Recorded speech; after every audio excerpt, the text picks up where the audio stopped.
Mr. Keys. Now, what kind of a first name is that, Mr.? My mama wanted people to show. I had decided that football was not a career that I wanted to do for a whole number of years, and so I opened up my own architectural firm in Montreal and in San Francisco. Fred Williamson, the Hammer. A man who dominated on the football field, took Hollywood by storm, and built a legacy on his own terms. From the rough streets of Gary, Indiana, to becoming a powerhouse in the NFL, and later a trailblazer in action films, Williamson refused to play by the rules. Known for his tough attitude, sharp wit, and ironclad confidence, he became a symbol of strength and resilience in an industry that often tried to sideline him. But as time passed, the spotlight dimmed. Once an unstoppable force in sports and cinema, where is Fred Williamson today? What challenges has he faced? And does the Hammer still have the same fire he once did? In this video, we'll take a deep dive into the life, rise, and struggles of one of Hollywood's most fearless figures. Buckle up. This is the untold story of Fred Williamson. Fred Williamson's story begins in Gary, Indiana, a city known for its steel mills, tough streets, and even tougher people. Growing up as an only child, Fred learned early that if he wanted something, he had to fight for it. He wasn't just battling against the kids in his neighborhood. He was fighting against a world that constantly tried to tell him what he could and couldn't do. But Fred wasn't the type to take no for an answer. If someone said he wasn't good enough, he'd prove them wrong. If they said he didn't belong, he'd push even harder to show that he did. From a young age, Fred developed a mindset that would stick with him for life. Never back down, never let anyone decide your worth, and never let the world push you into a corner. His parents taught him the importance of self-respect and standing his ground, lessons he would carry into every chapter of his life. But it wasn't easy.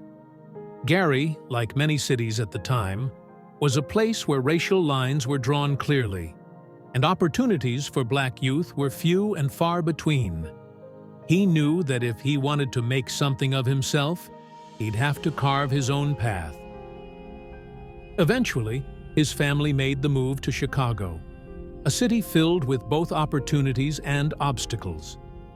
The racial tensions of the time were undeniable, and he quickly realized that people had expectations for him, low ones. Teachers, coaches, and even some friends told him to stick to what he knew, to stay within his lane. But that only made him more determined. He had no interest in being boxed in.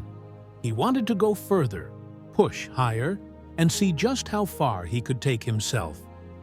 When it came time to choose a college, Fred had a bold choice in mind: Northwestern University, a school known for its academics, its elite status, and at the time, its almost entirely white student body. Everyone around him told him it was a mistake. You can't go there. They won't accept you. They'll run you out. They warned him that no black athlete had ever received a scholarship there, and that he was setting himself up for failure. But to Fred, that was exactly the reason to go. He didn't want to take the easy route. He didn't want to just blend in. He wanted to challenge himself in an environment where nobody expected him to succeed. So, he went. And instead of just surviving, he thrived. Initially, his path wasn't on the football field. It was on the track. He was fast, disciplined, and determined. He wasn't running just for medals. He was running to prove that he could stand shoulder to shoulder with the best of them. And people took notice. Coaches saw his natural athletic ability and convinced him to try his hand at football. At first, he wasn't sold on the idea. Football wasn't his dream. It wasn't something he ever planned on doing. But there was one thing about the sport that did catch his attention. The girls loved athletes, and if he was going to play, he wasn't going to be just another player. He was going to be great. But football wasn't easy. It was a brutal sport that required more than just speed. It demanded strategy, strength, and resilience. It was the kind of game where hesitation could get you hurt, and only the toughest survived. Luckily, toughness was something Fred had plenty of. He took the same mentality he'd used his whole life: outwork everyone, never back down, and prove the doubters wrong. And once again, he rose to the top. What started as a reluctant decision soon turned into an unstoppable career path. Fred quickly became a standout player, proving that he wasn't just fast, he was powerful, he was smart, and he was a force to be reckoned with on the field. His decision to challenge the system, to go where he wasn't wanted, and to thrive in an environment designed to keep him out, set the stage for everything that would come next. Little did he know, the battles he fought in college were just the beginning. He was about to step into a world that would test him in ways he never imagined. But if there was one thing Fred Williamson knew how to do, it was to fight, and he was just getting started. Fred Williamson never planned on being a football player. He came to Northwestern University on a track and field scholarship, using his speed to dominate the competition. But sometimes, destiny has a way of pulling you in a different direction.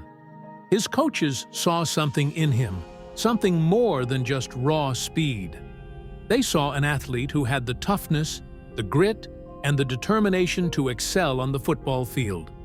And when they convinced him to give the sport a try, Fred didn't just play. He made an impact. At first, he was hesitant. Football wasn't his dream, but if he was going to do it, he was going to do it his way. He trained hard, pushed himself to the limit, and soon enough, he was making waves as one of the most aggressive and dynamic players on the field. His speed and strength made him a natural competitor, and it wasn't long before the NFL came calling. After college, Fred went pro, signing with the San Francisco 49ers. But the transition wasn't smooth. He had been a flanker in college, known for his quick footwork and ability to catch passes. But when he stepped onto the professional field, things changed. His coach handed him a red jersey, marking him as a defensive back. Confused, he asked what was going on. The response was simple. "Son, we don't need more receivers. We need someone who can hit." At first, it was a disaster. Defense required an entirely different skill set. He struggled, missing tackles, stumbling backward, and feeling completely out of place. But Fred wasn't the type to quit. He had been doubted his entire life, and this was just another challenge to overcome. He adapted, studied, and trained harder than ever. And after just a few weeks, something clicked. He wasn't just playing defense, he was dominating it. Fred didn't just tackle his opponents, he punished them. He became known for his ruthless, bone-crushing hits. He wasn't afraid to take control, to set the tone, to make sure that anyone who came near him regretted it. And it was in this transformation that he earned the name that would stick with him for the rest of his life: the Hammer.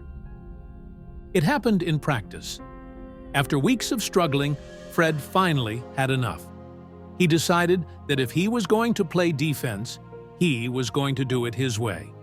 He lined up against the offense, locked in on his target, and the moment the ball was snapped, he launched forward like a missile.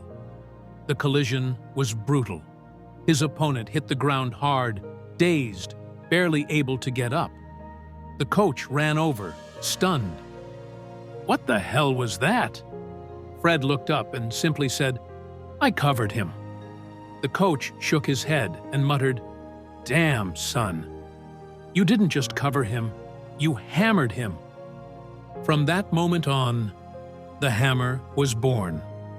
His playing style became legendary. He didn't wait for the hit to come to him, he brought the hit. His motto on the field was simple: "Do unto others before they do unto you." because after they do unto you, you might not be able to do unto them.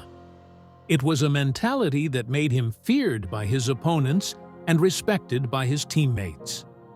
After his time with the 49ers, he went on to play for the Oakland Raiders and then the Kansas City Chiefs, where he truly left his mark. He became a key player in Kansas City's defense, known for his brutal tackles and aggressive presence. The fans loved him. The players feared him. And for 10 years, he was one of the toughest, hardest-hitting defenders in professional football. But even the Hammer knew that football wouldn't last forever. He had seen too many players hang on too long, getting beaten down by the game. He wasn't about to let that happen to him. So, after a decade in the NFL, he made a decision. It was time to walk away on his own terms. Fred Williamson retired from professional football with a reputation as one of the toughest players the game had ever seen. But he wasn't done proving himself. In fact, his next chapter was just beginning. He had conquered the field. Now he was about to take on Hollywood. After 10 years in the NFL, Fred Williamson had built a name for himself as one of the toughest, most feared players on the field. But football was never meant to be his final destination.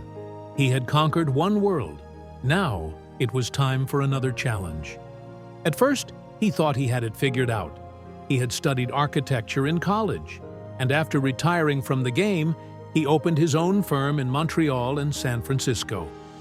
But it didn't take long for him to realize something. He wasn't built for a 9-to-5 life. Sitting at a desk, staring at blueprints, following someone else's vision, it didn't excite him.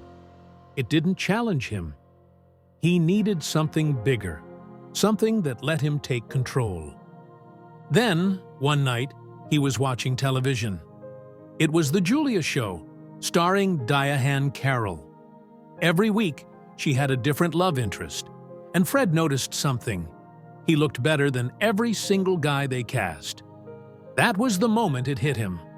If they could be on TV, why couldn't he? So, in true Fred Williamson fashion, he didn't wait around. He made his move.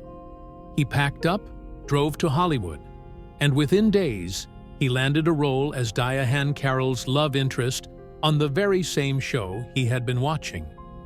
That was all the confirmation he needed. He wasn't just in Hollywood. He belonged there. But Fred wasn't content being just another actor. He wasn't about to let Hollywood tell him what roles he could play. He had seen too many black actors typecast into sidekick roles, criminals, or comic relief. That wasn't him.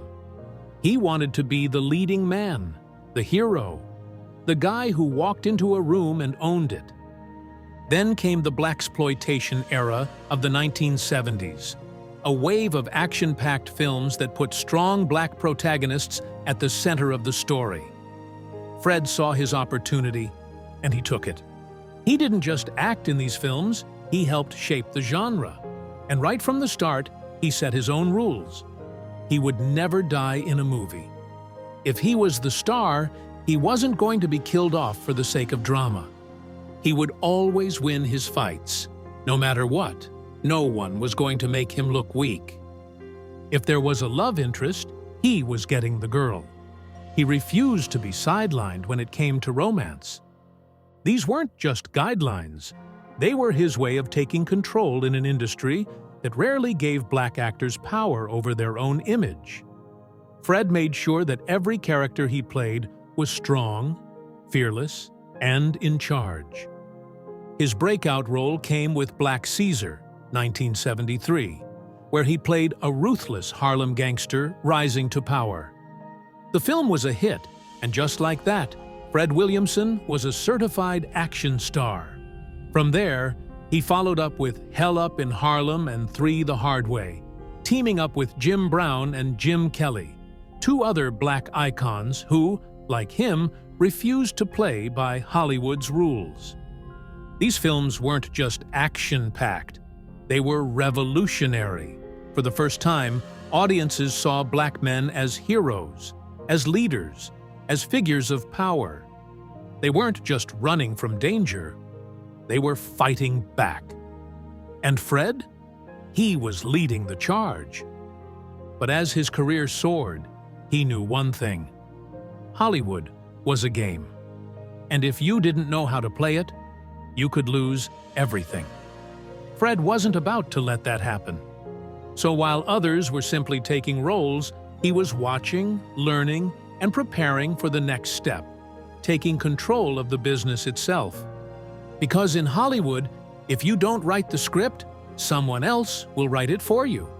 And Fred Williamson wasn't about to let anyone else tell his story. Star by the mid-70s, Fred Williamson was on top.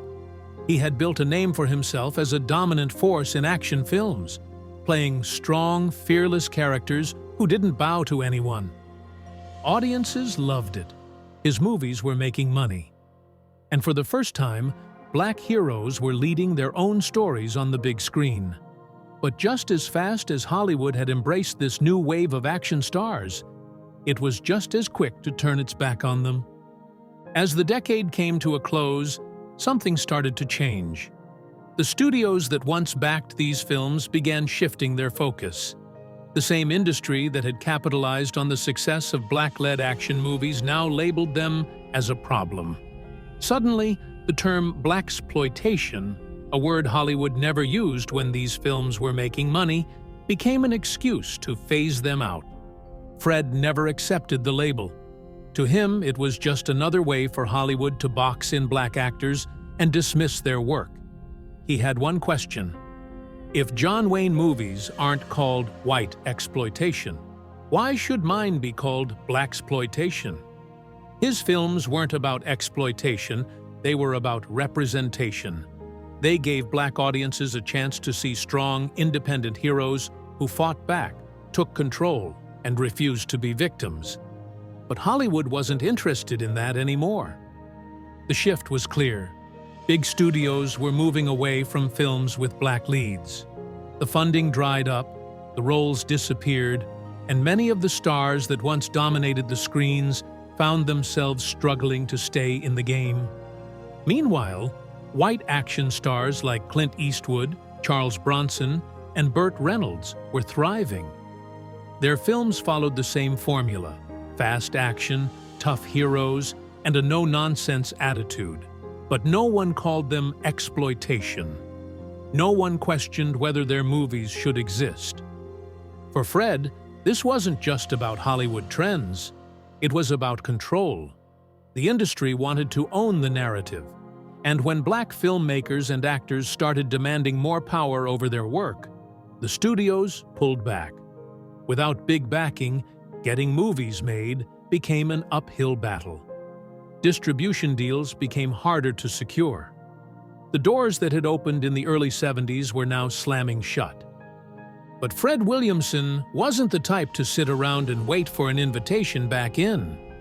He knew the business, he knew the game, and he wasn't going to let someone else decide when his time was up. So while Hollywood was pushing black action stars out, Fred was making a decision of his own. If the studios wouldn't fund his films, he'd find another way to make them himself. Because if there was one thing Fred Williamson had learned, it was this: Hollywood doesn't play fair. And if you want to stay in the game, you have to rewrite the rules. Fred Williamson had never been the kind of man to wait for opportunities. He created them. When Hollywood started closing its doors on black action stars, he didn't waste time complaining. He did what he had always done. He adapted, he learned, and he took control. Fred realized that if he wanted to keep making the kind of films he believed in, he needed to understand more than just acting. He needed to know how the entire industry worked. While other actors waited by the phone for their next role, Fred was studying financing, marketing, and distribution. He wasn't just looking to be in movies, he wanted to own them. One of the first things he did was start attending film festivals, not as a guest, but as a businessman. He watched how deals were made, how movies were sold to different markets, and how independent filmmakers secured funding. He wasn't interested in playing the Hollywood game. He was learning how to bypass it completely. With this knowledge, Fred made a bold move. He started financing his own films.